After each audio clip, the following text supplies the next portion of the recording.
Et coucou et bonjour depuis Saint-Pierre. On est aujourd'hui jeudi et j'ai terminé mon trek avec les participants et donc mon jeune trek hier. Mercredi, on était au volcan après avoir fait l'ascension du piton de la Fournaise et après avoir bouclé 167 km et quasiment 11 000 mètres de dénivelé, donc sur 12 jours. Tout ça en jeûnant du début à la fin, sans apport donc de nourriture physique sous quelque forme que ce soit, juste en buvant de l'eau, des tisanes un petit peu, et puis après à la fin c'était que de l'eau. Et puis voilà. Et donc aujourd'hui j'ai meilleure mine, hein, a priori, et surtout ça fait plaisir d'être arrivé au bout de l'expérience, d'être arrivé au bout de ce jeune trek. Nouvelle expérience hyper intéressante, hyper enrichissante sur tous les plans, parce que du coup je me suis rendu compte aussi que là j'ai vécu aussi des moments où c'était plus difficile physiquement, alors que ça m'était pas tellement arrivé physiquement, on va dire, quand je l'ai fait en mode non-stop. C'était plus de l'endormissement que j'avais sur le mode non-stop que de l'aspect physique. Là j'ai vraiment ressenti à partir du 8e jour, il y a eu une journée off en fait pour les participants. Moi je suis allée juste marcher un peu, globalement faire une sortie de 2 heures, 300 mètres, un petit, voilà, histoire de faire tourner les jambes et de ne pas être sans activité physique ce jour-là. Mais le truc c'est que pour eux c'était une journée de repos. Pour moi en fait je leur ai cuisiné le repas du midi et le repas du lendemain. Et en fait donc j'étais au contact de la nourriture et c'était pas forcément une très bonne idée. Déjà c'était pas forcément une très bonne idée parce qu'en plus je leur ai fait que des choses que j'aime bien, donc des fruits, que des trucs super bons, comment dire, du pays, tout ça. Et donc peut-être qu'une part ça donnait une partie de... En fait ça a changé mon focus en fait du coup plus sur la nourriture que ça ne l'aurait peut-être dû. Donc d'un point de vue focus c'était pas une bonne idée, ça m'a pas aidé. Et d'un point de vue physique, après ça n'a rien à voir, mais d'un point de vue physique, les jambes c'était un peu plus difficile les 3 derniers jours, quoi. Enfin les 3 derniers jours. Enfin, surtout lundi, mardi. Mercredi ça allait pour le volcan, mais lundi, mardi quand on s'est monté le Dimitil là depuis l'entre-deux. Et le lendemain, monter au sommet de l'entre-deux pour aller à Bromera. Là les jambes c'était un peu plus dur.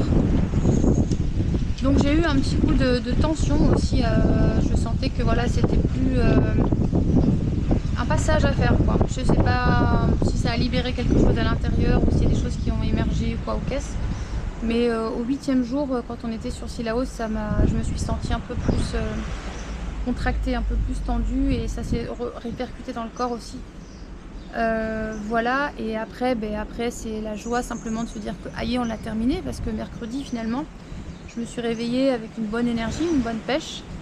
D'un point de vue satiété, je peux pas dire que j'avais vraiment faim en tant que telle, mais dans ma tête j'étais conditionnée pour que ça soit terminé.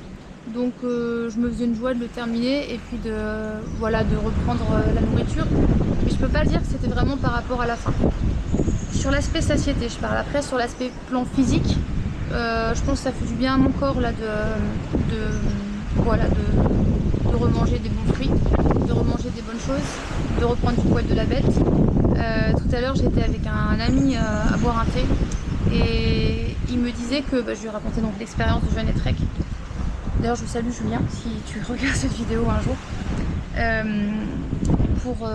Il me partageait que je mangeais des bananes donc, et il me partageait que j'avais, au bout de quelques temps qu'on a passé tous les deux à boire ce thé, meilleure mine à la fin. Et que voilà, j'avais retrouvé du peps. Alors la question c'est est-ce que ça se... Jeûne trek c'est l'aspect physique. Sur l'aspect corporel, je sais que je suis capable de faire ça, 11 000 mètres de dénivelé et 165 km sans danger. Après la question c'est comment ça se répercute ailleurs en fait dans mon corps, quoi. Est-ce que ça se voit, est-ce que c'est marqué, est-ce que finalement est-ce que ça me retire de la joie de faire ça ou pas? Parce que je trouve que c'est un sujet qui est intéressant, parce que quand on fait les choses, il faut aussi que ça soit pour un but, mais observer aussi l'aspect émotionnel. Et a priori, ben, lui il a dit que j'avais retrouvé du poil de la bête. Alors je sais pas si c'est juste psychologique ou la vérité, mais bref. J'ai mangé de la banane, donc forcément ça m'a donné la banane. Et à part ça, sur le... j'essaie de changer de point de vue un petit peu comme ça par ici. Sur le plan, on va dire, émotionnel, est-ce que ça me retire de la joie? En étant tout à fait honnête, moi j'aime manger, j'aime la nourriture. Je trouve que c'est une part de plaisir de la vie voilà, qui est merveilleuse parce que la vie nous offre des choses naturelles, je parle, incroyables. Les fruits, voilà, des saveurs, des goûts, des textures hyper intéressantes. Et du coup, c'est chouette de pouvoir s'offrir de savourer ce que la vie nous offre en fait. L'expérience, c'est aussi le plaisir. Je pense que dans l'expérience, le plaisir en fait partie. Après, je crois que c'est juste la question de quelle part prend le plaisir dans la vie. Enfin, je veux dire, quelle part le plaisir prend dans la nourriture versus la part essentielle de nourrir l'être en tant que énergie dont on a besoin pour nourrir le corps physique. Et ça, c'est un petit peu différent parce que forcément, si on opte que pour la part plaisir et qu'on occulte complètement la part, quand je mange, est-ce que je mange des nutriments qui vont me servir à quelque chose, des produits qui sont vibratoirement, énergétiquement intéressants, ou est-ce que je mange juste pour parce que j'ai besoin de combler un vide, ou parce que changer un état, ou parce que je me sens pas bien, ou parce que j'ai besoin d'un plaisir immédiat. Et c'est pas du tout la même chose. Et en même temps, ça fait que forcément, ça a un impact de toute façon sur nous, mais sur l'extérieur aussi. Ça, je l'avais déjà dit plusieurs fois, je crois, dans les vidéos. C'est que le plaisir immédiat, ça change pas le problème. Le plaisir immédiat, si j'ai un problème émotionnel, si j'ai un état à changer parce que je suis pas centrée, ou parce que j'ai une blessure, parce que je suis contrariée, parce que émotionnellement je suis stressée, je suis fatiguée, tout ça, et qu'en fait j'aurais juste besoin qu'on me prenne dans les bras et qu'on me dise t'inquiète pas, ça va bien se passer. En fait, si je prends pas soin de ça, enfin, si on ne prend pas soin de ce moment en fait où on va aller choisir par exemple la nourriture ou le plaisir immédiat par la nourriture, et ben le problème il reste entier en fait, c'est-à-dire qu'on va manger et puis retrouver le problème après. Donc en fait ça ne fait que le reculer. Et je me demande à quel point ça peut provoquer l'envie de continuer à manger, ou l'envie de continuer à avoir un comportement qui essaye tant bien que mal d'apaiser un état qui ne peut être apaisé que par la conscience de la présence et de l'amour pour soi. Voilà ce que je remarque, ce que je voulais partager dans cette courte vidéo d'après-jeûne, parce que la joie, le plaisir font partie de la vie, et je crois vraiment que le jeûne est une belle voie d'initiation pour comprendre ce qui se passe en nous, pour comprendre vraiment notre rapport de vitalité, notre rapport énergétique à la nourriture, notre rapport de nourriture, pas que physique mais émotionnelle, relationnelle, affective, culturelle, spirituelle, tout ça, ce qui nourrit vraiment notre cœur. Également notre rapport à la nature et à l'environnement. Donc ça, je crois que le jeûne est une belle voie d'initiation.